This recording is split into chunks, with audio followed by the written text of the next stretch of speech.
I'm back. Thank you guys for popping on a few minutes ago to let me know that that my video was working. That's awesome. I appreciate that very much. I hope some of you come back to hang out with me. So I wanted to come on here and talk a little bit. A few days ago, I made a post on Facebook and I said, what's the hardest thing about parenting? And it got a lot of responses. And I saw a theme to that, and I kind of felt inspired to come on and talk about that. But before I do, let's give you a little background about me. I know a lot of you from my personal life and from church and from my business, and then but a lot of you don't know what I do for a living. So I'm a children's therapist. I've been doing that for about 18 months, but I've worked with children in mental health for quite some time now. I'm getting old. It's been like 20 years almost that I've been working with children. Specifically in the mental health field for about 16, 18 years, something like that. So, and I'm a mom. I'm a mom of 3 boys, ages 7 to 12. So I'm busy, and I've got experience and I've got knowledge, but I in no way claim to be an expert. So disclaimer, just because I say it doesn't mean it's like foolproof. Everybody's got a learning curve, and every child is different. So that's a little bit about me and why I feel I'm mostly qualified to talk about this. But like I said, I'm not a miracle worker. So the theme that I saw when I posted this this question a couple days ago was behaviors, of course. Screaming children, stubborn behavior. I'm reading the comments now. Screaming. I see lack of sleep. Yes, and welcome to motherhood. What battles to fight? Power struggles, right? We all get into those, especially with our little ones, and I guess we continue to get into power struggles with our older ones too. It just looks different. So the one thing I wanted to, tantrums, the one thing I wanted to talk about was consistency. We need to be consistent with our kids, and I know it's really, really hard. One of the main things that I started doing with my kiddos is called 1, 2, 3 magic, and people are pretty familiar with it nowadays. But the concept is pretty easy to get. Where we fall short is consistency. We say 1, and then we say 2, and then we don't want to get up off the couch, so we say 2.5, and then we say 2 3/4, and then we say 3. And the kid stops and we say, you're not going to do that again, right? And then we wonder why they do it again. And so the thing with 1, 2, 3 magic is that there is no 2.5 and there is no 2 3/4. There's 1 and there's 2. And if kid isn't stopping the undesired behavior, we're walking across that room and we're getting them by 3. And then we're putting them in that timeout for however many minutes they are old, 2 years old, 2 minutes, 3 years old, 3 minutes, so on and so forth. And that works till about age 10. And after that, timeouts just really aren't effective. So we've got to find something like taking away your privilege. But 1, 2, 3 magic still works for the older kids. It's just a little bit, you have to alter it a little bit. So I'm guilty of not being consistent. I think we all are. We're tired. Some of us don't have husbands. I do have a husband, but he's tired too. we just have to we have to do it.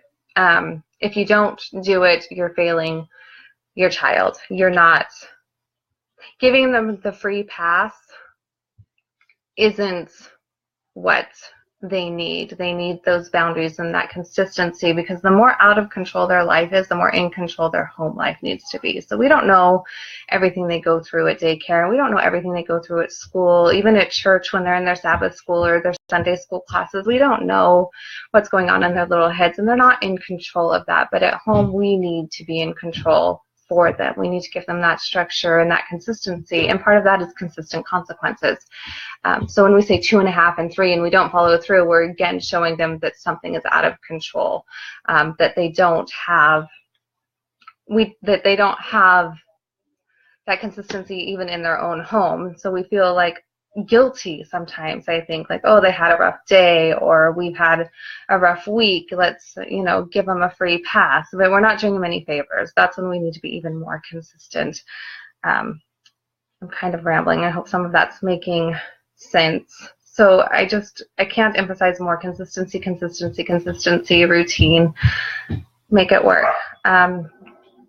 Somebody mentioned having the perfect balance between giving them that stability, but then also giving them the ability to be an individual. And I think a lot of people struggle with that as parents. We want them to have morals, and we want them to have values, and we want them to be firm in our family and align with our own personal beliefs as parents, but then we also want them to be able to be who they are, to wear their hair the way they want to wear it, or listen to the music they want to listen to within reason, to have their own thoughts and their own ideas. So where's that balance? How do we give them those roots yet allow them to be themselves? And I think that comes down to your own belief systems. I know personally I'm very vocal about my faith. I believe in God. I believe in Jesus. And I know that we get our morals and all of our values and our family from the Bible, and we teach it to our children. And then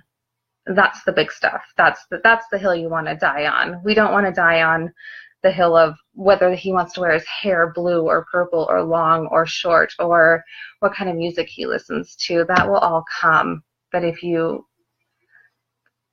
just have that firm foundation in what your family believes, the rest is, maybe I don't like that he wears his pants saggy and I'm embarrassed when I go out in public with him, but is that what I want our relationship to be built on? Do I want him to resent me because of the way I treat him in public?